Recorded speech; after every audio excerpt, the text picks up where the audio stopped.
These people, young people, showed together with professionals that this is doable, and therefore we can take the next step. I think it's our time right now. We have to show today that this is already possible.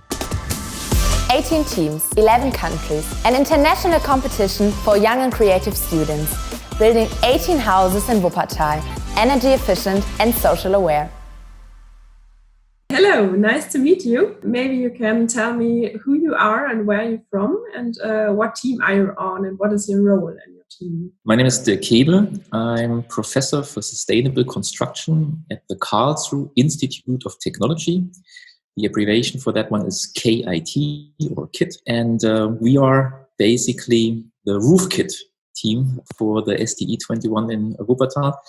And that is a consortium out of many students, many professors, many professionals, many research assistants here at the KIT and friends of the KIT. What is the meaning of your project name? As we selected the site to be the top-up site of the Café Ada in Wuppertal, the name Roof Kit is basically simply the connection between roof and KIT ends up in the name Roof Kit. What is your personal motivation as a professor to participate in the project? See, here at the KIT, we have a really long tradition of being advanced in the ideas of technology, but also on the other side of materiality and materials in general. So the question of resources, of reserves of our building materials for the future are key themes here at the KIT and of research being conducted here. And together, for example, with Andreas Wagner, a professor here for building physics and for building technology, together we are leading the team in terms of organization and making sure that our students are informed the way how we would like to look towards the future building industry. So all of our courses, seminars, lectures the last year already kind of focused on this question of how to bring together those two themes. So on one hand side, understanding the necessity for renewable energies, but on the other side, not forgetting that maybe one of the biggest problems we will face in the next decades is the question of resources and where our materialities come from. So a lot of our teaching and research is focusing around these questions. And I personally think that these two questions have to be connected to each other. So I can only make sure that in the future we can bring back our materials out of the urban mine into the circular economy when the energy needed to do so is also coming from renewables. So I think these two issues are dependent on each other. They are absolutely necessary to be looked at. And I'm really glad that the young generation of architects and engineers are focusing on this question. And with this competition have the chance to show on one hand side what is the future in terms of design and energy design, but on the other side, connecting it to an existing European city. And in that case, using the Ada, the Café Ada, as the base for this architectural intervention, I think is a very symbolic act. Understanding the building as such, as an urban condition, we should not forget that most of our urbanscapes in Europe are already built. The STE 21 is appealing to us, not doing it on the green field, but within the urbanscape. Is it the first time that your university is participating in a solar decathlon competition? Yes, this is the first time that KIT is participating in this competition. So you don't have any contact with former decathletes? No, we don't have any kind of connections to these. We do have people working at the KIT who were part, for example, of the Darmstadt team a couple of years ago. The KIT or the former University of Karlsruhe did not participate yet. First steps have been taken now and you have an idea about your project, but can you explain what is it and how did you come up with it? My education as an architect, when I was educated in the 1990s, which seems a century ago, which is a century ago, was rather kind of focused on the idea that the architectural design process is driving decisions in terms of materiality, in terms of structural design, in terms of the question of energy and so on. And I think we learned over the last years and maybe decade that this understanding turned itself upside down. So understanding that a design process, and in this case in our competition, needs to be driven by the understanding, for example, of the existing building. This is rather difficult to build on top of a building which was never designed as such to be topped up. And number two, of a condition we do not fully understand the capacity of this building carrying another story or 2 or 3 or 4 or 5 stories makes it rather difficult. And I think that the challenge in this competition will be to accepting this uncertainty that we not fully are aware of the capacity of this building. And of course, we do not have the chance and the money and whatever to have now a full research on this building. So we have to take a couple of assumptions. Taking these assumptions is the first step to come to a design process. And these assumptions, of course, are restrictions in a certain way. So you understand what's possible and what's not possible on the site. So the design process is not driving from a white page, but basically from the idea that restrictions in the end become a new guideline for the design process. And that over the last year, we fully understood. We fully understood also with the problematic issues with this. But hopefully, we understand these restrictions as a chance. And that is only one example, the understanding the existing building, but also understanding the question of urban mining and taking it seriously and not just having it as a green leaf, understanding sustainability as something I put on my paper. But I think this competition, the SDE21, will actually focus on reality. You have to see that most of the materials, and honestly, I have to say that we should aim for 100%. Of the materials we put in are part of an already existing circle. So for me, it is not acceptable to say I design that maybe a future generation can take these materials out and put it back into a circular mentality. It's our time right now. We have to show today that this is already possible. To add on this, we have now in Central Europe a heated discussion about density. If density is a good or not so good thing for an urban condition, right? And it has advantages and disadvantages. So for sure, the advantages is to provide more space for society, because we also agree that we do not want to extend into virgin land further on and to build our cities on the outskirts. And there, of course, the idea of increasing the density is meaningful. And one measure to do so is to look at conditions where we actually can top up. One of our partners, the city of Karlsruhe, together with Volkswohnung and the Stadtwerke Karlsruhe, are very much interested in this idea, because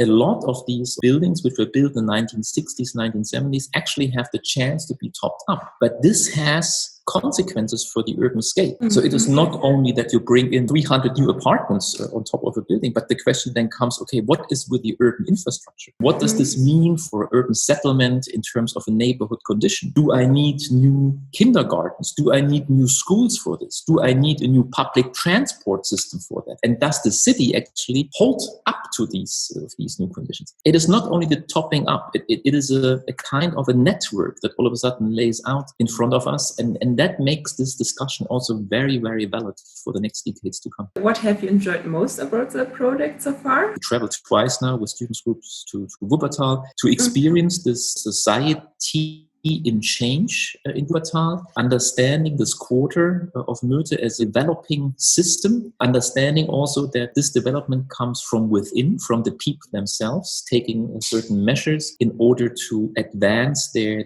idea of a livable city quarter. For the students was absolutely an advantage in terms of understanding the relevance of design. So that is, of course, the part that we are mostly looking for and mostly interested in. And now we will enter that phase, which I think will be in the end the most fun for the students. Also understanding that now their decisions in terms of energy design, architectural design, structural design, material design, in the end will be built. Yeah. And that is, of course, an experience that usually in a design course we cannot offer. But with the help of the SDE competition, that is something we are looking for. And we have to mention that as well, is that coronavirus kind of put us really sidetracked for a while. So I think every team has to struggle with these issues and how to motivate people again to continue the work now after the lockdown, and how to bring the energy back to this one. That is maybe the biggest challenge we have right now. The SDE21 is the first urban edition of the Solar Decathlon Europe. How do you think can your project or your ideas can have an impact on the sustainable cities of the future? I'm convinced that we as academic institutions have the responsibility to show possibilities.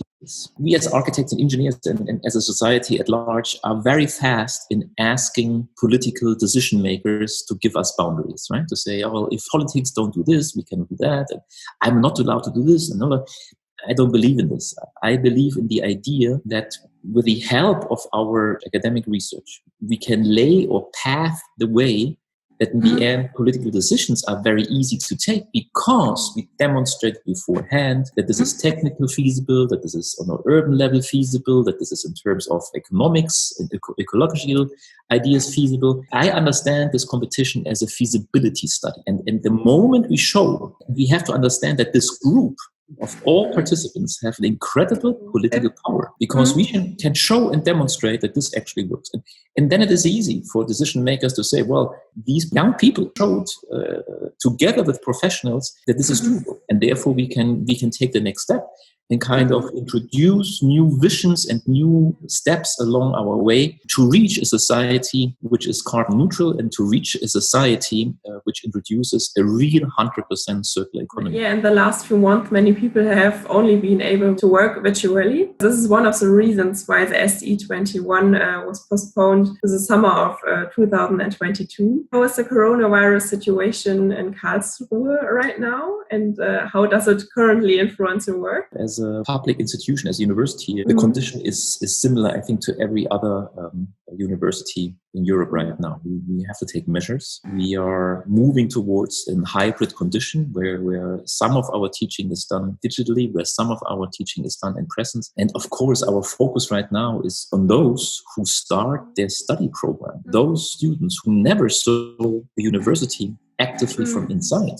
For them, it is an incredible tough situation right now because we all understand that starting your study time is way beyond the technicalities of studying itself. It is a social act. It is a moment of time where you become adult. Understanding that in a situation where most of these interactions with your fellow students, with your faculty, with your university at large are prohibited because of this virus is a very tough situation. I think we have to look at that at the larger scope, right? Understanding that it is our responsibility to make this generation of young architects it possible to start their professional life also on a society level and not only on these technical levels. Our focus right now is on those who will start their study program right now, making it for them the most joyful experience. That is part of our belief here in Karlsruhe, to understand the love for our discipline and to inflame that love within these young students via a Zoom conference is rather difficult. So I think that is a challenge we are all facing. COVID-19 can lead to a tragic view of housing and building, maybe when you think of flexibility, community or nature? I think it did already. I think that question is overtaken, right, by reality. And we see right now that a lot of companies, for example, realized that within this crisis that we are going through, a lot of possibilities are showing up. Right now, I think it's interesting that even on the European level, it is discussed that we get a right for home office, right? I mean, that is something really astonishing. Who would have thought a year ago that we would discuss on highest political level that we have a written right of home office? And I think that shows how adaptable our society is. Looking at that, right, it is a proof of our free society, of our democratic society, and we should be proud of that. And I think that is an asset, and we should never forget this. I think that is our biggest freedom that we have to make mistakes and to react in crisis to new conditions. And we should never give this up. Thank you for the really nice interview. Thank you so much.